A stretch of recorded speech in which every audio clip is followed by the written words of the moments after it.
دۆست بە جەفا ئەبێ بە دوژمن، چاکە خراپە دەردێنێ لە بن.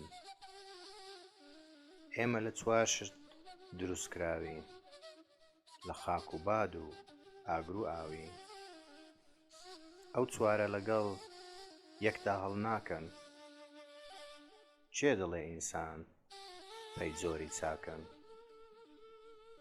شوکری خوا بکە ڕۆژیت زیاد دەبێ، سپڵە هەمیشە ڕەنج بەبا دەبێ. چوار شت بۆ چوار کەس ئەبتە نامەردی، بۆ عالەم کیبر و بۆ ماڵدار ڕژدی. ڕوو هەڵماڵ براوی ژنی بێ ئابروو، نادان کە درۆی لابووە بەخوو. چوار ناویان بۆیە لە چوار کەس ناوە، لەبەرکردەوەی لێیان ڕووی داوە. چروک کە خۆیشی لە ماڵی ناخوا، بەخیل کە هیچی لێ نادا بەخوا. سەخی کە ئەی خوا و ئەیشیداتە خەڵک، بۆ خۆی و ناسیا و بۆیە بێ بەخەڵ. بەخشندە هەمووی ئەبەشێتەوە، ئەوەی پێ ئەبڕێ ئەمێنێتەوە. بەخشین ئیسرافی هەرگیز نییە، بۆ دوژمنیشی هەر سەخیەتیە.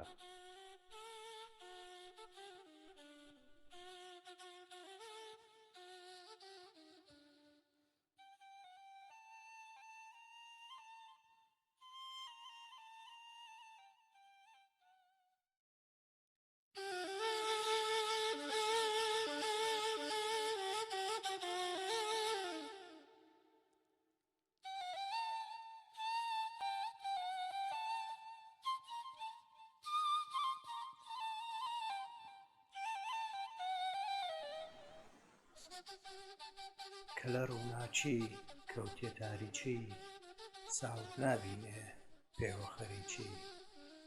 ئەبێ ڕاوەستی تا چاوت ڕابێ، تا چاوت ڕابێ شێراییت دابێ. لە تاریچیشدا شەمشەمە کۆرە، کەوتە ڕۆناچی نابینێ کۆرە. ئەمانە دەردی کووت و پڕیە، قورتی نەکبەتی کاسە پڕیە. هەرچی لە پڕێ کە بوو بە کوڕێ، خۆی لە ئەگۆڕێ زۆر بەرز ئەفڕێ. دیارە ئەو کەسەی کە بەرز ئەفڕێ، ئەستۆشکانی کەوچی پێ ئەبڕێ. ئاخ ئادەمیزاد لە خۆی بایە، بۆ دوو ڕۆژیش بێ شاهی شایە. ئەم بەرزفڕینە و ئەم ملشکانە، لە ئادەمەوە ئیرسی باوکوانە. دنیا هەزاران فیرعەونی دیوە، کەللەی کەی لەژێر خاک زیوە. دوایە ئەویش ئەوەی دوو ڕۆژی بەرکەوت، لەسرە و تا هەوای سەرکەوت و سەرکەوت. دنیا شێواوە وە کەس سانابێ، سامە گەر دەوری مەهدی پەیابێ.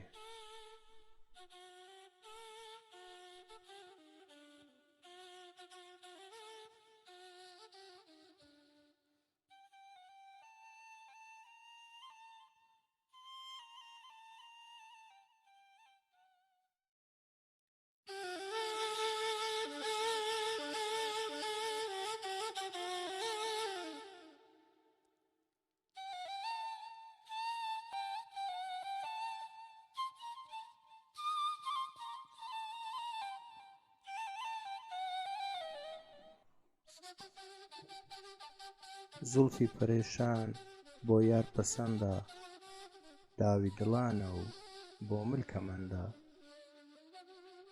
پەریشانیەکەی بەختی کوردانە، کەس ڕاناکێشێ و خۆی سەرگەردانە.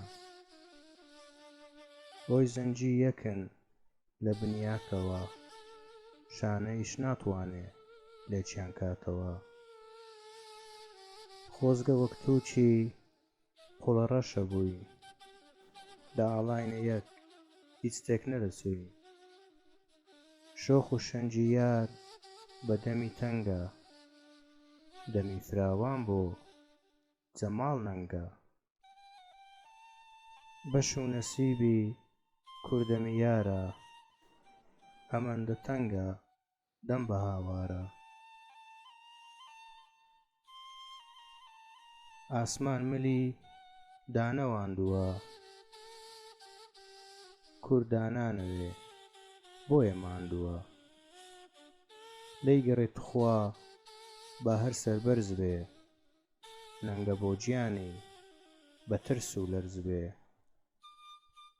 لە ڕێی میللەتدا مردن مەردیە، مردن مردنە لینگۆفڕێ چییە؟ ئازادە سەری کەوتە کڵێشە، بێستوونی ستەم ئەڤڕین بە تێشە. بەڵام داخەکەم ئێمە فەرهادین، بە تەفرەی شیرین وا ڕەنج بەبادین.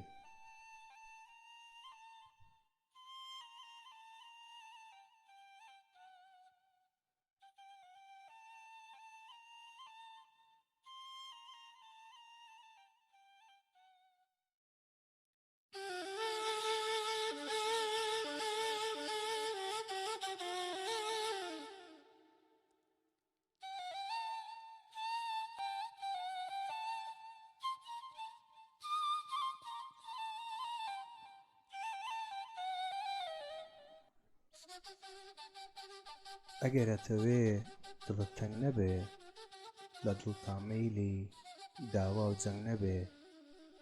بە حەق یا ناحەق کە قینت هەستێ، ئەو قینە ڕێگای نەشئەت ئەبەستێ. کە بە گشتا بێن خۆڕایی نییە، خۆشت ئەیزانی گوناحت چییە. ئەڵبەت تۆ ئەڵێی من خوێندەوارم، بۆ ئیش و کاری میری بەکارم. بەوە ئەتەوێ بەرزی بنوێنی، باقی خەڵکی تر خوار خۆت ببینی. نازانی مەسنەد بە خوێندن نابێ، ئەوە بەکارە کە خوڵقی چابێ. زۆر تەحسیل دیدە ئەسووڕێتەوە، هەشیان نەبێ شێو سەرەنێتەوە. لەو لاوە یەکێ دێت بە چاو و ڕاو، خۆی ئەچەسپێنێ ئەکەوێتە ناو. ئەبێ ڕاوەستی فەویەی دەرکەوێ، ئەویش خۆ سەبری ئەیوبی ئەوێ. ئاویش نەماوە بوار بەرکەوێ، تا ڕەش و سپی تێدا دەرکەوێ. لەو ساوە دنیا بوو بە پارتیزان، دەستە لە پێشە زانستیان نەزان.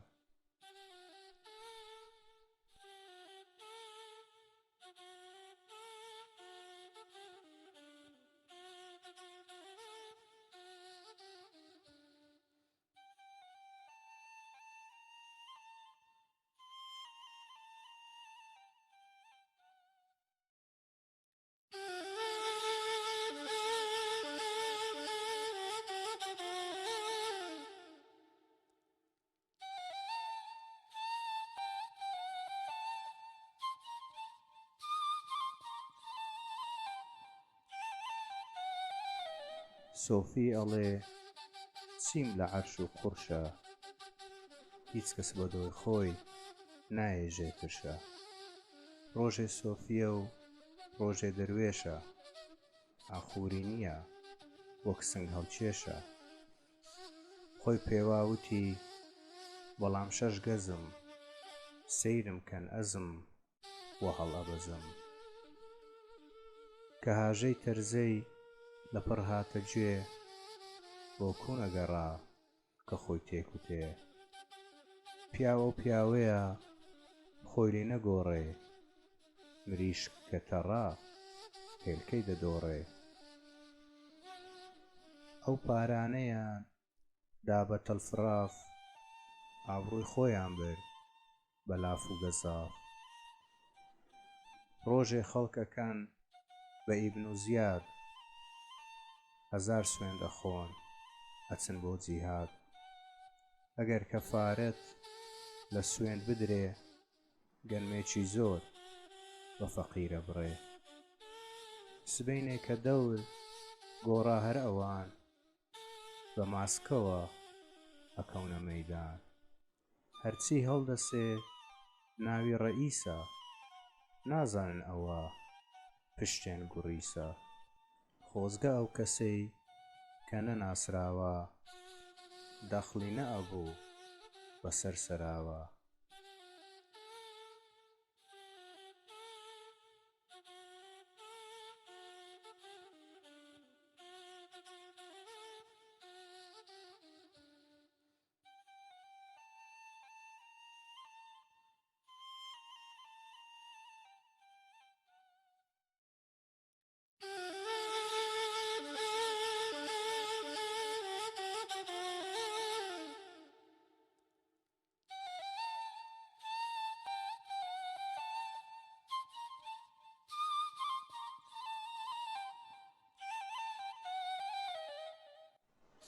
ئەڵێن با خەڵت پڕ بێ لە پارە خزم و بێگانەت لە دەورە دیارە. من ئەڵێم دۆستێ کە بۆ پارە بێ ئەبێت چاوبرسی و گەدا چارە بێ. ئەجینە دیارە پیاوی دەوڵەمەند پارەی خۆی بە کەس نادە بێگۆبەند. دۆست ئەو دۆستەیە بۆ کردەوەی چاک خۆشەویستت بێ بە دڵێکی پاک. دۆستی چاک چاکە و بەرچاوتێریە بۆ ئەمری وجدان گوێڕادێریە. بارانی نیسان دانەی گەوهەرە فەیزی بۆ بەدبەخت هەر کەوای تەڕە. ئیتر وا ئیشفال کەوتەوە سەرکار خرید و فرۆخت کەوتە ناو بازار. یا خۆماچینەی ڕێوبان نەوەستێ ڕێی گوزەرانی هەژار نەبەستێ. زۆر چەتون دەڵێن نانوا لە خاکە بە کرێکاری چەتتە چت ناکە. ئەم جارە پەکمان کەوت لە بەرباران هەفتەی ئایندە دەچینە سەیران.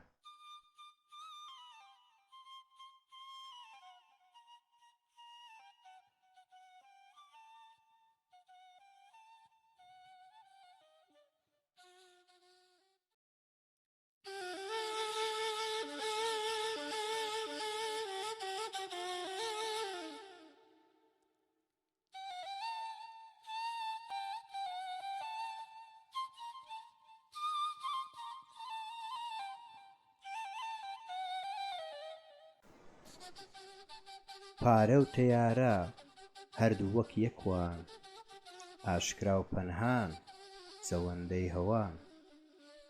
بە هەوای بەرزی پیاو ئەجوولێنن ئەوی سواریان بێ ملی ئەشێنن. جاران گوێ زڕنگەی پارەی کە دەبیست لە دەنجی تەورات خۆشتری ئەویست. ئێستا کە نۆتە و کەلەی قەڕاڵە زڕنگەی نایە و ساوی پێی خۆشحاڵە. قەڕاڵ هەرچەندە خۆی زیندووترە شکلی نۆتەکەی خۆشەویستترە. 100 نەقشی جوانی نەوجەوان و ژن نابێ بە ڕەسمی نۆتێکی چڵکن. هەندێ نۆت جاران لە برەودا بوو دەوڵەتیان نەما بەزی فۆز دەرچوون. ماڵ بۆ خواردنە نەک بۆ هەڵگرتن بەشی کەس نەدەی ئەبن بە دوژمن. هەندێکە کەونە سەڕەی بۆلشیڤیک لەگەڵ پارەدا ببن بە شەریک. ناڵێن مەحسوولی کەسی خۆیەتی ساڵ 12 مانگە هاتوو چۆیەتی. خوا کە بنزینەی دنیای داناوە بەشی هەر کەسی جۆی بە جۆی داوە. گەورە و بچووکی ئەگەر نەبووایە ئەم کۆمەڵیە چۆن ئەهاتە کایە. هەمیشە عەقڵ و علم لە پێشە لە هەموو شارێ نەزان بارچێشە.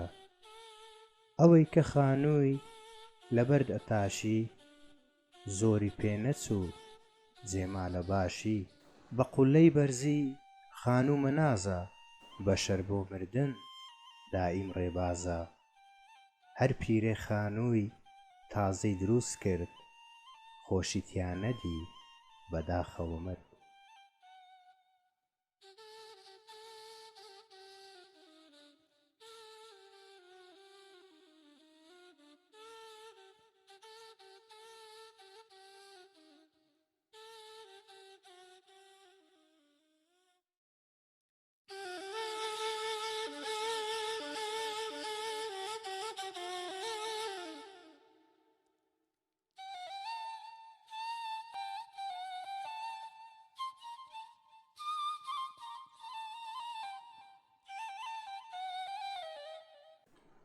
ئافرەتی زگپڕ کە ژانە ئیگرێ وای لێدێ هیوای لە گیانە بڕێ هاوارە کاتە شەخس و پیرەکان ئەڵێ دەخیلە بمگەنێ ئامان ئەیشلێ تۆ بەم بێ ئیتر هیچ شەوێ لاقم لە لاقی مێردم ناکەوێ کە ڕزگار بوو جارێ لە ڕاوێ حەوتە حەمامی بە وشتی ناوێ قوماریش وایە کە بیدۆڕێنێ وای لێدێ ئیتر پارەی نامێنێ هەزار سوێن دەخوا تەلاقیش باوە کە ئیتر قومار نەکات هاماوە هەر ئەوەندەیە تا ئەکاتە شەو نانی پێ ناخورێ ئەڕوا بەسەر ڕەو لە هەر شوێنێ بێ پارە ئەسێنێ کەوتە کۆڕ ئەویش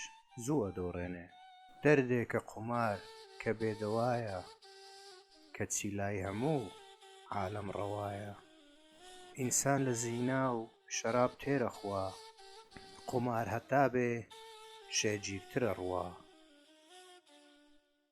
جارەم بە قانون مەمنوع بوو قومار ئێستا بە ڕەسمی هاتۆتە ڕووی کار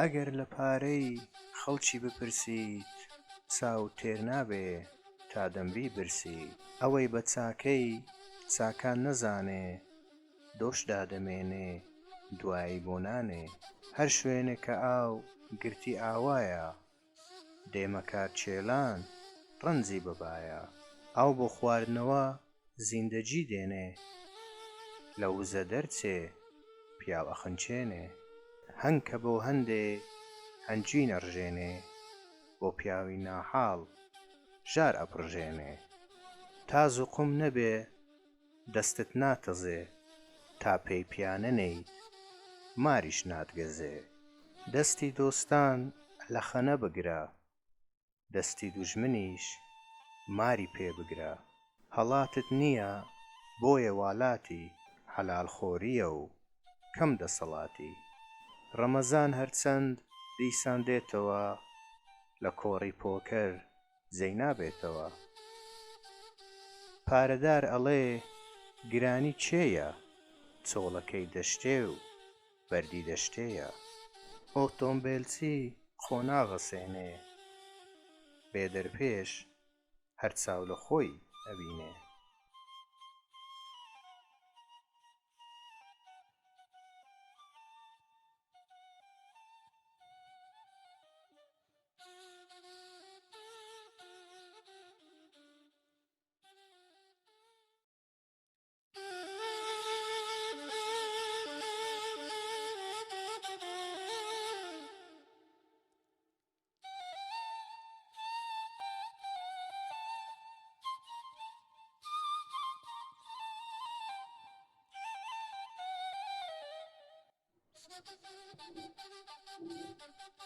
هەنکە لە گوڵ و میوانیشێ بەمژین مایەی هەنجی نەچێشێ سزۆکەی ژاری تاڵی تێدایە، ئەنجینی شواخوا فەرمووی شیفایە.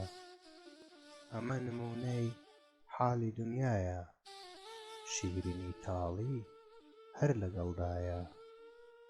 ئادەمیزادیش زۆرتری وایە، هەر چاکەیەکیان بەدی لە دوایە. هەنگ بۆیە ناوی بە چاکە ئەبرێ، کە پێیەوە دای ئەو خۆشی ئەمرێ. کاشکی بەدکاریش وەک ئەو بوایە، کە پێیەوە دای خۆی بمردایە. مار تا لێی نەدەی وەزندی نییە، شێر ئەمان ئەدا و پیشەی مردیە. بەڵام دوو پشک و هەندێ لە ئینسان لەبەر قیم نییە بووە بە خویان. ئەڵێن کە شەیتان خراپیان ئەکا، خێر شەیتان پێشتر لە دوامان ناکا. ئای بۆ خوا پێداو کە لەگەڵ بەدکار، لە جێی خراپە چاکە بکاتە کار.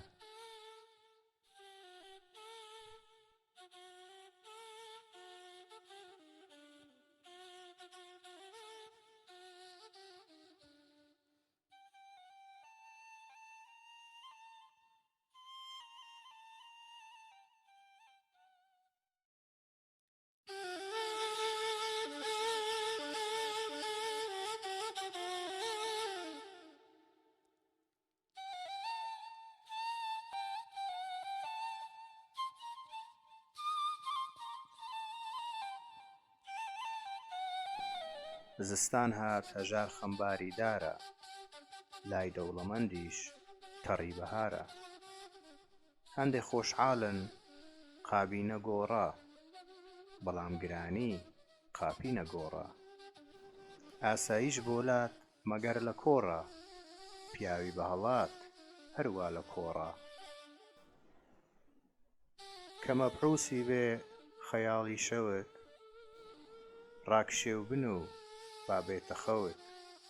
خۆشی بۆ ئەوەی کە خەیاڵباز بێ، نەک بە ئەفسانە چاوەڕێی باز بێ.